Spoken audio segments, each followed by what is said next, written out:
ಕುಖ್ಯಾತ gangster Anmol Bishnoi nationalist Congress ಪಕ್ಷದ ನಾಯಕ ಬಾಬಾ ಸಿದ್ದಿಕಿ ಹತ್ಯೆ ಮಾಡಿಸಿದ್ದೇಕೆ ಎಂಬುದರ ಕುರಿತು ಶೂಟರ್ ಶಿವಕುಮಾರ್ ಗೌತಮ್ ಪೊಲೀಸರಿಗೆ ಮಾಹಿತಿ ನೀಡಿದ್ದಾನೆ. ಬಾಬಾ ಸಿದ್ದಿಕಿ ದಾವೂದ್ ಇಬ್ರಾಹಿಂ ಜೊತೆಗೆ ಸಂಪರ್ಕ ಹೊಂದಿದ್ರು. 1993ರಲ್ಲಿ ಮುಂಬೈ ಸ್ಫೋಟದಲ್ಲಿ ಭಾಗಿಯಾಗಿದ್ದಕ್ಕಾಗಿ ಬಿಷ್ಣೋಯ್ ನಮಗೆ ಸಿದ್ದಿಕಿಯನ್ನ ಕೊಲೆ ಮಾಡುವಂತೆ ಸೂಚನೆ ಕೊಟ್ಟಿದ್ದಾಗಿ ತಿಳಿಸಿದ್ದಾರೆ. ಅಕ್ಟೋಬರ್ 12ರಂದು ಮಹಾರಾಷ್ಟ್ರದ ಮಾಜಿ ಸಚಿವ ಬಾಬಾ ಸಿದ್ದಿಕಿ ಹತ್ಯೆಗೆ ಸಂಬಂಧಿಸಿದಂತೆ ಸಲ್ಲಿಸಲಾದ ಚಾರ್ಜ್ ಶೀಟ್ನಲ್ಲಿ ಗೌತಮ್ ತಪ್ಪೊಪ್ಪಿಗೆ ನೀಡಿದ್ದಾನೆ. ಮುಂಬೈನ ಬಾಂದ್ರಾ ಈಸ್ಟ್ ಏರಿಯಾದಲ್ಲಿ ಸಿದ್ದಿಕಿಯವರನ್ನ ಅವರ ಮಗ ಜೀಶನ್ ಸಿದ್ದಿಕಿ ಅವರ ಕಚೇರಿಯ ಹೊರಗೆ 3 ದುಷ್ಕರ್ಮಿಗಳು ಗುಂಡಿಕ್ಕಿ ಕೊಂದಿದ್ದಾರೆ. ಸ್ಕ್ರ್ಯಾಪ್ ಅಂಗಡಿ ನಡೆಸುತ್ತಿದ್ದ ಕಶ್ಯಪ್ ಆರೋಪಿಗಳು ಉಳಿದುಕೊಳ್ಳಲು ವ್ಯವಸ್ಥೆ ಮಾಡಿದ್ದ. ಈ ವೇಳೆ ಪ್ರವೀಣ್ ಲೋಂಕರ್ ಹಾಗೂ ಆತನ ಸಹೋದರ ಶುಭಂ ಲೋಂಕರ್ ಪರಿಚಯವಾಯಿತು ಎಂದು ಪೊಲೀಸರಿಗೆ ತಿಳಿಸಿದ್ದಾನೆ. ಜೂನ್ 2024ರಲ್ಲಿ ಶುಭಂ ಲೋಂಕರ್ ನನಗೆ ಮತ್ತು ಧರ್ಮರಾಜ್ ಕಶ್ಯಪ್ ಅವರ ಸೂಚನೆಯಂತೆ ಕೆಲಸ ಮಾಡಿದ್ರೆ ನಮಗೆ 10 ರಿಂದ 15 ಲಕ್ಷ ರೂಪಾಯಿ ಕೊಡೋದಾಗಿ ಹೇಳಿದ್ರು. ಕೆಲಸದ ಬಗ್ಗೆ ಕೇಳಿದಾಗ ನಾವು ಬಾಬಾ ಸಿದ್ದಿಕಿ ಅಥವಾ ಅವರ ಮಗ ಜೀಶನ್ ಸಿದ್ದಿಕಿಯನ್ನ ಕೊಲ್ಲಬೇಕು ಎಂದು ಶುಭಂ ನಮಗೆ ಹೇಳಿದರೂ ಹೆಚ್ಚಿನ ಮಾಹಿತಿ ನೀಡಿರಲಿಲ್ಲ ಎಂದು ಹೇಳಿದ್ದಾನೆ.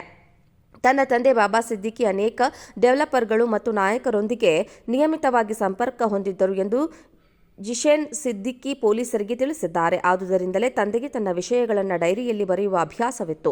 ಅಕ್ಟೋಬರ್ 12, 2024ರಂದು ಕೊಲೆಯಾದ ದಿನ ಅವನು ತನ್ನ ಡೈರಿಯಲ್ಲಿ ಮುಂಬೈನ ನಾಯಕನ ಹೆಸರನ್ನು ಬರೆದಿದ್ದರು ಎಂದು ಕುಖ್ಯಾತ ಗ್ಯಾಂಗ್ಸ್ಟರ್ ಅನ್ಮೋಲ್ ಬಿಷ್ಣೋಯ್ ನ್ಯಾಷನಲಿಸ್ಟ್ ಕಾಂಗ್ರೆಸ್ ಪಕ್ಷದ ನಾಯಕ ಬಾಬಾ ಸಿದ್ದಿಕಿ ಹತ್ಯೆ ಮಾಡಿಸಿದ್ದೇಕೆ ಎಂಬುದರ ಕುರಿತು ಶೂಟರ್ ಶಿವಕುಮಾರ್ ಗೌತಮ್ ಪೊಲೀಸರಿಗೆ ಮಾಹಿತಿ ನೀಡಿದ್ದಾನೆ. ಬಾಬಾ ಸಿದ್ದಿಕಿ ದಾವೂದ್ ಇಬ್ರಾಹಿಂ ಜೊತೆಗೆ ಸಂಪರ್ಕ ಹೊಂದಿದ್ರು. 1993ರಲ್ಲಿ ಮುಂಬೈ ಸ್ಫೋಟದಲ್ಲಿ ಭಾಗಿಯಾಗಿದ್ದಕ್ಕಾಗಿ ಬಿಷ್ಣೋಯ್ ನಮಗೆ ಸಿದ್ದಿಕಿಯನ್ನ ಕೊಲೆ ಮಾಡುವಂತೆ ಸೂಚನೆ ಕೊಟ್ಟಿದ್ದಾಗಿ ತಿಳಿಸಿದ್ದಾರೆ. ಅಕ್ಟೋಬರ್ 12ರಂದು ಮಹಾರಾಷ್ಟ್ರದ ಮಾಜಿ ಸಚಿವ ಬಾಬಾ ಸಿದ್ದಿಕಿ ಹತ್ಯೆಗೆ ಸಂಬಂಧಿಸಿದಂತೆ ಸಲ್ಲಿಸಲಾದ ಚಾರ್ಜ್ ಶೀಟ್ನಲ್ಲಿ ಗೌತಮ್ ತಪ್ಪೊಪ್ಪಿಗೆ ನೀಡಿದ್ದಾನೆ. ಮುಂಬೈನ ಬಾಂದ್ರಾ ಈಸ್ಟ್ ಏರಿಯಾದಲ್ಲಿ ಸಿದ್ದಿಕಿಯವರನ್ನ ಅವರ ಮಗ ಜೀಶನ್ ಸಿದ್ದಿಕಿ ಅವರ ಕಚೇರಿಯ ಹೊರಗೆ 3 ದುಷ್ಕರ್ಮಿಗಳು ಗುಂಡಿಕ್ಕಿ ಕೊಂದಿದ್ದಾರೆ. ಸ್ಕ್ರ್ಯಾಪ್ ಅಂಗಡಿ ನಡೆಸುತ್ತಿದ್ದ ಕಶ್ಯಪ್ ಆರೋಪಿಗಳು ಉಳಿದುಕೊಳ್ಳಲು ವ್ಯವಸ್ಥೆ ಮಾಡಿದ್ದ.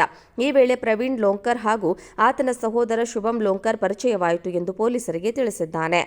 ಜೂನ್ 2024ರಲ್ಲಿ ಶುಭಂ ಲೋಂಕರ್ ನನಗೆ ಮತ್ತು ಧರ್ಮರಾಜ್ ಕಶ್ಯಪ್ ಅವರ ಸೂಚನೆಯಂತೆ ಕೆಲಸ ಮಾಡಿದ್ರೆ ನಮಗೆ 10 ರಿಂದ 15 ಲಕ್ಷ ರೂಪಾಯಿ ಕೊಡೋದಾಗಿ ಹೇಳಿದ್ರು. ಕೆಲಸದ ಬಗ್ಗೆ ಕೇಳಿದಾಗ ನಾವು ಬಾಬಾ ಸಿದ್ದಿಕಿ ಅಥವಾ ಅವರ ಮಗ ಜೀಶನ್ ಸಿದ್ದಿಕಿಯನ್ನ ಕೊಲ್ಲಬೇಕು ಎಂದು ಶುಭಂ ನಮಗೆ ಹೇಳಿದರೂ ಹೆಚ್ಚಿನ ಮಾಹಿತಿ ನೀಡಿರಲಿಲ್ಲ ಎಂದು ಹೇಳಿದ್ದಾನೆ.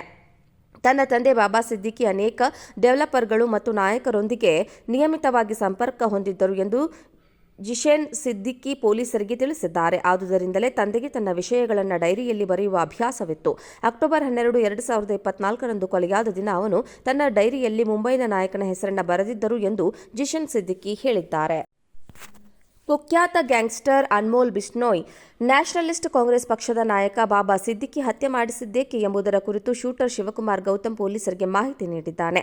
ಬಾಬಾ ಸಿದ್ದಿಕಿ ದಾವೂದ್ ಇಬ್ರಾಹಿಂ ಜೊತೆಗೆ ಸಂಪರ್ಕ ಹೊಂದಿದ್ರು. 1993ರಲ್ಲಿ ಮುಂಬೈ ಸ್ಫೋಟದಲ್ಲಿ ಭಾಗಿಯಾಗಿದ್ದಕ್ಕಾಗಿ ಬಿಷ್ಣೋಯ್ ನಮಗೆ ಸಿದ್ದಿಕಿಯನ್ನ ಕೊಲೆ ಮಾಡುವಂತೆ ಸೂಚನೆ ಕೊಟ್ಟಿದ್ದಾಗಿ ತಿಳಿಸಿದ್ದಾರೆ.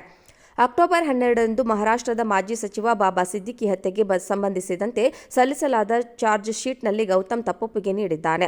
ಮುಂಬೈನ ಬಾಂದ್ರಾ ಈಸ್ಟ್ ಏರಿಯಾದಲ್ಲಿ ಸಿದ್ದಿಕಿಯವರನ್ನ ಅವರ ಮಗ ಜೀಶನ್ ಸಿದ್ದಿಕಿ ಅವರ ಕಚೇರಿಯ ಹೊರಗೆ 3 ದುಷ್ಕರ್ಮಿಗಳು ಗುಂಡಿಕ್ಕಿ ಕೊಂದಿದ್ದಾರೆ. ಸ್ಕ್ರ್ಯಾಪ್ ಅಂಗಡಿ ನಡೆಸುತ್ತಿದ್ದ ಕಶ್ಯಪ್ ಆರೋಪಿಗಳು ಉಳಿದುಕೊಳ್ಳಲು ವ್ಯವಸ್ಥೆ ಮಾಡಿದ್ದ.